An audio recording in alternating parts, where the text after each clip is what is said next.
All right, welcome to What the Tech, the show that cuts right through the corporate BS and the PR spin. We're here to talk about what's really going on.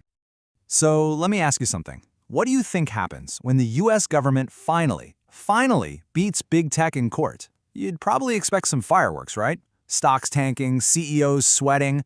Well, what actually happened is way weirder. And it finally happened. In 2024, after years of legal battles, a federal judge dropped the hammer. Google, they said, has an illegal monopoly in search. I mean, this was it, right? The moment we were all waiting for. The government finally gets its big landmark win. But then, the very next day, this happened. Google stock didn't just hold steady. It didn't dip. It shot up 9%. A 9% jump! Wait, what? That's not a penalty. That's a bonus. What in the world is going on? And look, this wasn't some weird one-day fluke. Let's zoom out. Since this whole legal drama kicked off back in 2020, Google's stock has practically tripled. Tripled! The truth is, Wall Street was never worried for a second. They looked at the government, laughed, and basically called their bluff. And you know what? They were right. So, how does a company get rewarded for being found guilty of having an illegal monopoly? Well, that brings us to the real story here. The whole backlash against big tech, it was never real. It was all just political theater. Let me put this bluntly. The big crusade against big tech, it wasn't just dead on arrival. It was never even alive. It was all a mirage.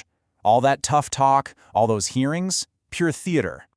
And they've got the performance down to a science. It's like this four-step dance. Step 1, hold some big dramatic hearings. The goal? Not new laws, no. The goal is to get a viral clip of some senator yelling at a CEO. Step 2, write these massive reports that absolutely no one reads and go straight into a filing cabinet. Step 3, file a lawsuit that you know is going to drag on for years. And finally, Step 4, if you actually win, you deliver a punishment that's basically a slap on the wrist. It's a masterclass in looking busy while doing nothing. You know, there's a perfect term for this, a Potemkin village. From the outside, it looked so impressive, right? You had the big hearings, the serious-looking lawsuits, all the media hype, but pull back the curtain, and there was nothing there. Just an empty stage. It was completely hollow from day one. Okay, so the big question is, why?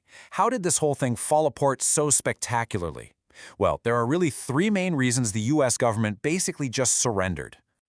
Reason number 1, and you're not going to be surprised, money. We're talking billions with a B that big tech spends on lobbying. That much cash has a funny way of making any real political will to change things just evaporate. Any talk of reform gets drowned in a tidal wave of money. Reason number 2, good old-fashioned partisan gridlock. See, both Democrats and Republicans love to say they're tough on big tech. The problem? They hate big tech for completely different and often opposite reasons. They can't even agree on why it's a problem, so forget about agreeing on a solution. They just cancel each other out. And the winner? Big tech, every single time. And the third reason? The laws themselves are ancient. For decades, the one and only question U.S. antitrust law asks is this: did the price go up for the consumer? Think about that for a second. How do you apply that to a company like Google or Meta, where the main products are free? You can't. The legal tools we're using were built for the railroad barons of the 19th century. They're completely useless, totally toothless against today's tech monopolies. Okay, so if Washington, D.C. has officially tapped out, then who's in charge? Who's actually regulating these massive global companies? Because that power didn't just disappear into thin air. It went somewhere. Well, what you have is a tale of two completely different approaches. Over in the US, you get tough talk, angry hearings, and then a little slap on the wrist. But you look across the pond to the European Union, and it's a whole other ballgame. They're not holding hearings for show, they're passing actual laws, like the GDPR and DMA, and they're handing out billion-dollar fines that actually hurt. The difference is just night and day. So what does that mean? It means the only real forces keeping big tech in check are not coming from Washington anymore. They're coming from two places. One, the European Union, which has basically become the world's tech cop by default. And two, the market itself.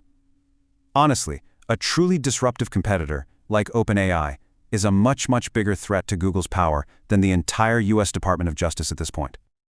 All right, let's wrap this up with the hard take. This is the brutal truth of the situation. Forget about the government being a watchdog. That's not the relationship anymore. The US government has decided to be a junior partner to big tech.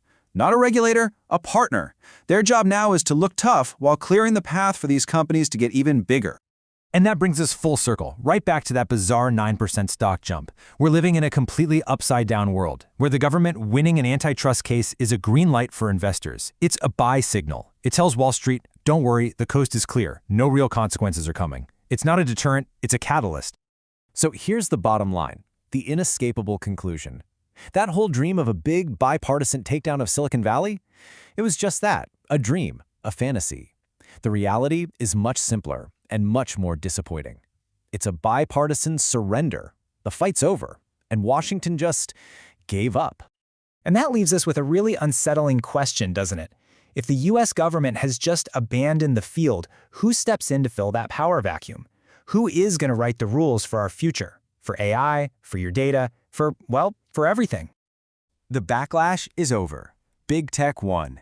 End of story.